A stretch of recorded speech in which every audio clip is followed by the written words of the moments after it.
नमस्कार साथियों, आज की क्लास में आप सबका स्वागत है। ये क्लास हिंदी से संबंधित सभी परीक्षाओं के लिए अत्यंत उपयोगी है। आज की क्लास में हम हिंदी साहित्य से संबंधित महत्वपूर्ण प्रश्नों पर विस्तृत चर्चा करेंगे। तो चलिए हम आज की क्लास को शुरू करते हैं और हमारा आज का पहला प्रश्न है, हिंदी साहित्य का आलोचनात्मक इतिहास ग्रंथ के रचयिता हैं। आपके पास ऑप्शंस में हैं हजारी प्रसाद द्विवेदी, रामचंद्र शुक्ल, राम कुमार वर्मा या महावीर प्रसाद द्विवेदी। तो बताइए इसका सही उत्तर क्या होगा। हिंदी साहित्य का आलोचनात्मक इतिहास ग्रंथ के रचयिता कौन है? बिल्कुल सही, जिन साथियों ने ऑप्शन नंबर 3 बताया है उनका उत्तर सही है। डॉक्टर राम कुमार वर्मा जी का ग्रंथ है ये। अगर हम इसके प्रकाशन वर्ष की बात करें तो यह 1938 ईस्वी में प्रकाशित हुआ था। हमारा अगला प्रश्न है, बिहारी सतसई को शक्कर की रोटी किसने कहा है? आपके पास ऑप्शंस में है डॉक्टर बच्चन सिंह, आचार्य रामचंद्र शुक्ल, पदम सिंह शर्मा या आचार्य हजारी प्रसाद द्विवेदी। तो बताइए इसका सही उत्तर क्या होगा। पहले आप मुझे ये बताइए कि बिहारी सतसई किसकी रचना है?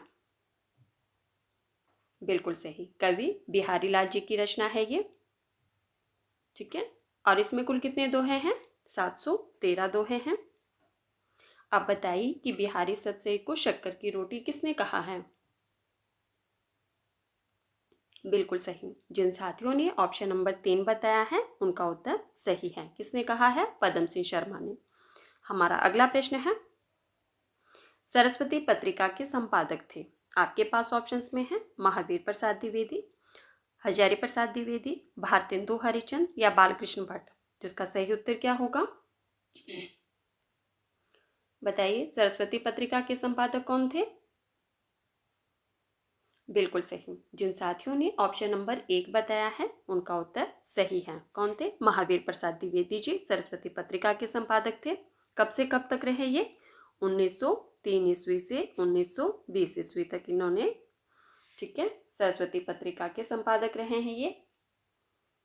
कई बार परीक्षा में ये प्रश्न भी पूछा जाता है कि सरस्वती पत्रिका के पहले संपादक कौन थे। बताइए सरस्वती पत्रिका के महावीर प्रसाद द्विवेदी से पहले कौन संपादक रहे? बिल्कुल सही, कौन रहे हैं? श्याम सुंदर दास। श्याम सुंदर दास जी जो है वो महावीर प्रसाद द्विवेदी जी से पहले सरस्वती पत्रिका के संपादक थे। हमारा अगला प्रश्न है, निम्नलिखित में से मोहन राकेश की रचना है। आपके पास ऑप्शंस में है तूफानों के बीच, आखिरी चट्टान तक, हिमालय यात्रा या क्या भूलूं क्या याद करूं। तो बताइए इनमें से मोहन राकेश जी की रचना कौन सी है?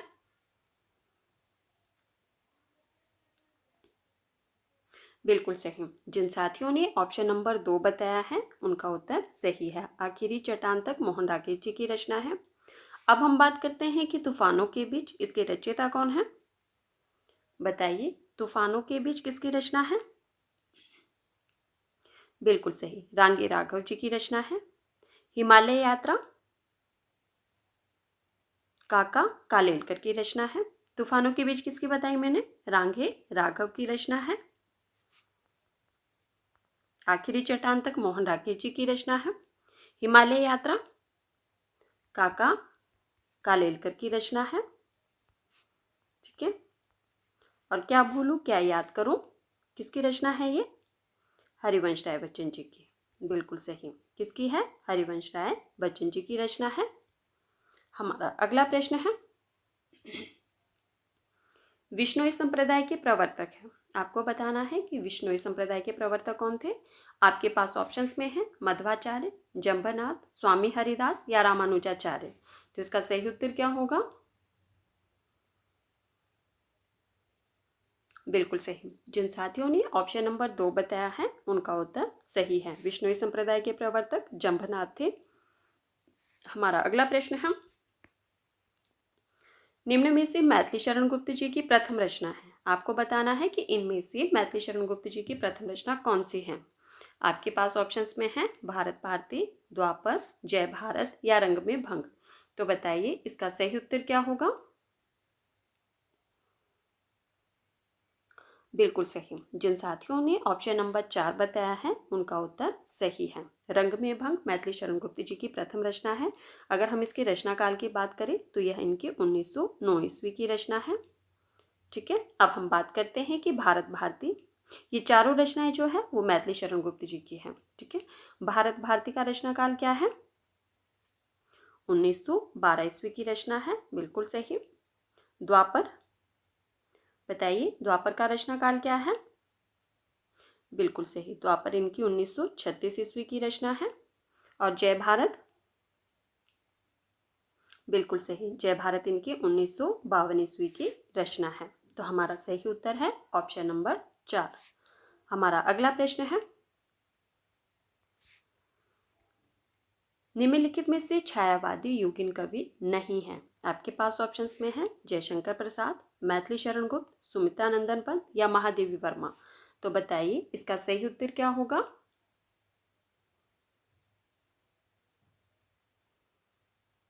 आपको बताना है कि इनमें से छायावादी युगीन कवि कौन नहीं है। नहीं का चयन करना है। प्रश्न को ध्यान से सुनिए, उसके बाद ही अपना उत्तर दीजिए।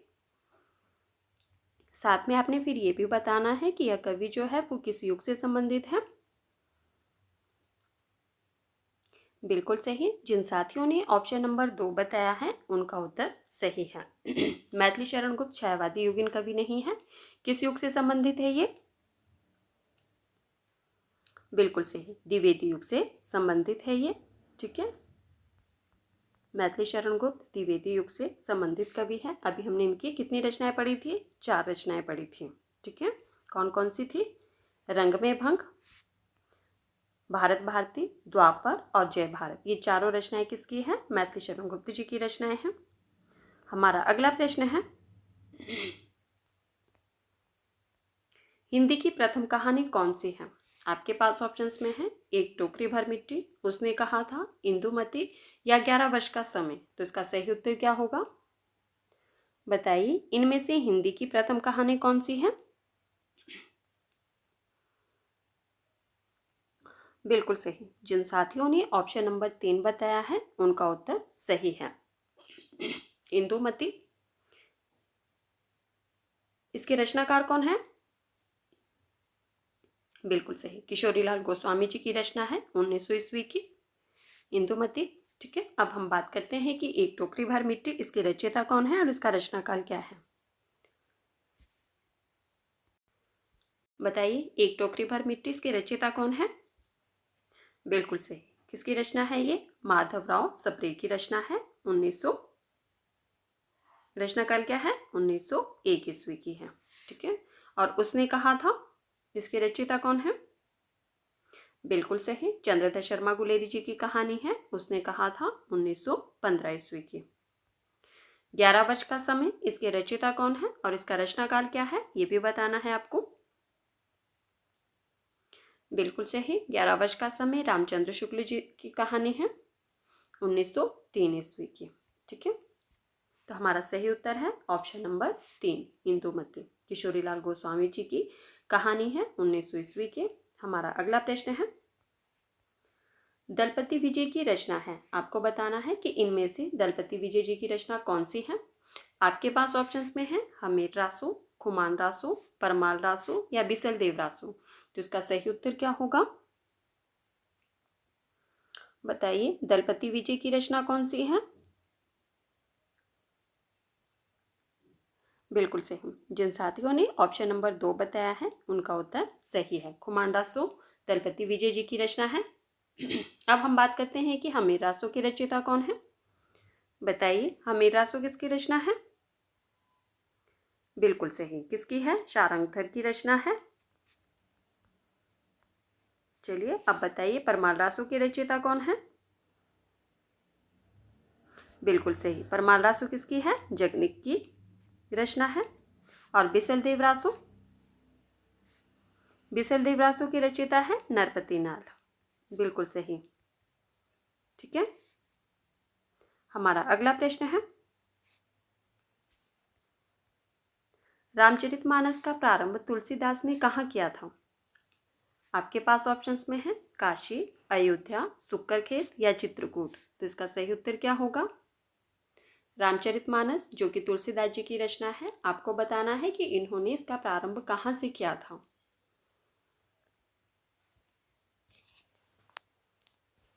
बिल्कुल सही। जिन साथियों ने ऑप्शन नंबर 2 बताया है उनका उत्तर सही है। ठीक है, रामचरितमानस का प्रारंभ तुलसीदास जी ने कहाँ से किया था? अयोध्या से किया था। किस भाषा में लिखा गया ग्रंथ है ये? बताइए। कई बार परीक्षा में प्रश्न पूछा जाता है कि रामचरितमानस किस भाषा में लिखा गया है? बिल्कुल सही, अवधी भाषा में। ठीक है, तुलसीदास जी द्वारा रचित है ये और अवधी भाषा में लिखा गया है। हमारा अगला प्रश्न है, रामचरितमानस का ज्ञान दीपक प्रसंग किस कांड में वर्णित है? प्रश्न है आपके लिए कि रामचरितमानस का ज्ञान दीपक प्रसंग किस कांड में वर्णित है? आपके पास ऑप्शंस में है उत्तरकांड, बालकांड, अयोध्याकांड या सुंदरकांड। तो इसका सही उत्तर क्या होगा? सबसे पहले आप मुझे ये बताइए कि रामचरितमानस में कुल कितने कांड है? बिल्कुल सही। कितने कांड है? कुल 7 कांड है। चलिए, अब आप इन 7 कांडों के नाम भी बता दीजिए कि कौन कौन से कांड हैं। बिल्कुल सही, बालकांड, अयोध्याकांड, अरण्यकांड, किष्किंधाकांड, सुंदरकांड, लंकाकांड और उत्तरकांड। बिल्कुल सही। तो ये 7 कांड हैं। कौन कौन से हैं? बालकांड, अयोध्याकांड, लिख के दूं? लिखो, बालकांड, अयोध्याकांड। ठीक है, तीसरा कौन सा बताया था? अरण्यकांड। और चौथा किष्किंधाकांड। किष्किंधाकांड। ठीक है, और फिर है आपका सुंदरकांड, लंकाकांड और उत्तरकांड। पिछली क्लास में ही हमने पढ़ा था कि सबसे बड़ा कांड कौन सा है और सबसे छोटा कांड कौन सा है। ठीक है, आपको याद आ रहा होगा। जिन साथियों ने इसे पहले वाली क्लास को नहीं देखा है, अगर आप चाहे तो प्लेलिस्ट में जाकर देख सकते हैं। ठीक है, हमारा अगला प्रश्न है, अच्छा इसका उत्तर नहीं बताया, चलिए बताइए इसका उत्तर क्या होगा। आपको बताना है कि रामचरितमानस का ज्ञान दीपक प्रसंग किस कांड में वर्णित है। बिल्कुल सही। तो इसका सही उत्तर होगा ऑप्शन नंबर 1, उत्तरकांड में वर्णित है। ठीक है, हमारा अगला प्रश्न है, लक्ष्मी का स्वागत एकांकी की रचनाकार हैं। आपको बताना है कि लक्ष्मी का स्वागत जो कि एकांकी विधा की रचना है, इसके रचयिता कौन है। आपके पास ऑप्शंस में है उदय शंकर भट्ट, उपेंद्र नाथ अश्क, राम कुमार वर्मा या सेठ गोविंद दास। तो इसका सही उत्तर क्या होगा? बिल्कुल सही। जिन साथियों ने ऑप्शन नंबर 2 बताया है उनका उत्तर सही है। लक्ष्मी का स्वागत उपेंद्र नाथ अश्क जी की एकांकी है। हमारा अगला प्रश्न है, आचार्य वामन ने काव्य की आत्मा किसे माना। आपके पास ऑप्शंस में है अलंकार, ध्वनि, रीति या औचित्य। तो इसका सही उत्तर क्या होगा? आचार्य वामन ने काव्य की आत्मा किसे माना है? बिल्कुल सही। जिन साथियों ने ऑप्शन नंबर 3 बताया है उनका उत्तर सही है। किसे माना है? रीति को। आचार्य वामन ने काव्य की आत्मा रीति को माना है। इनके ग्रंथ का नाम क्या है? बताइए, वामन के ग्रंथ का नाम क्या है? बिल्कुल सही, काव्यालंकार सूत्र। हमारा अगला प्रश्न है, निम्न में से कविभूषण की रचना है। आपको बताना है कि इनमें से कविभूषण जी की रचना कौन सी है। आपके पास ऑप्शंस में है पद्माभरण, शिवा बावनी, ललित ललाम या भाषाभूषण। तो इसका सही उत्तर क्या होगा?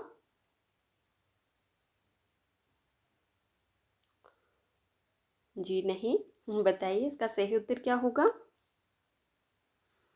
बिल्कुल सही। जिन साथियों ने ऑप्शन नंबर 2 बताया है उनका उत्तर सही है। शिवा बावनी किसकी रचना है? कविभूषण जी की रचना है। अब हम बात करते हैं कि पद्माभरण किसकी रचना है। बिल्कुल सही, पद्माभरण किसकी है? पद्माकर जी की रचना है। ललित ललाम, बताइए ललित ललाम के रचयिता कौन है? बिल्कुल सही, मतीराम जी की रचना है। और भाषाभूषण जसवंत सिंह की रचना है। बिल्कुल सही। ध्यान रखना है आपने इस बात का। काफ़ी सारे बच्चे जो है वो कंफ्यूज हो चुके हैं इस प्रश्न में। ठीक है, कवि भूषण की रचना शिवा बावनी है, भाषा भूषण नहीं है। भाषा भूषण किसकी है? जसवंत सिंह की रचना है। हमारा अगला प्रश्न है और हमारा ये आज का अंतिम प्रश्न है। भूले बिसरे चित्र किस विधा की रचना है? आपके पास ऑप्शंस में है नाटक, रेखा चित्र, संस्मरण या उपन्यास। तो इसका सही उत्तर क्या होगा? बताइए। भूले बिसरे चित्र किस विधा की रचना है और इसके रचनाकार कौन है, उनका नाम भी बताना है आपको। बिल्कुल सही। जिन साथियों ने ऑप्शन नंबर 4 बताया है उनका उत्तर सही है। भूले बिसरे चित्र उपन्यास विधा की रचना है और इसके रचनाकार कौन है? बताइए। बिल्कुल सही। किसका उपन्यास है ये? भगवती चरण वर्मा जी का उपन्यास है, 1959 ईस्वी का। आज का प्रश्न है आप लोगों के लिए कि भूले बिसरे चित्र पर भगवती चरण वर्मा जी को कौन सा पुरस्कार दिया गया और कब दिया गया था? ठीक है, क्या प्रश्न है आप लोगों के लिए कि भगवती चरण वर्मा को भूले बिसरे चित्र पर कौन सा पुरस्कार दिया गया था, वह कब दिया गया था, ये भी बताना है आपको। ठीक है, धन्यवाद। मिलते हैं अगली क्लास में। और अगर आपको क्लास पसंद आए तो प्लीज़ वीडियो को लाइक कर देना और वीडियो को ज़्यादा से ज़्यादा शेयर भी कर देना। धन्यवाद। मिलते हैं अगली क्लास में।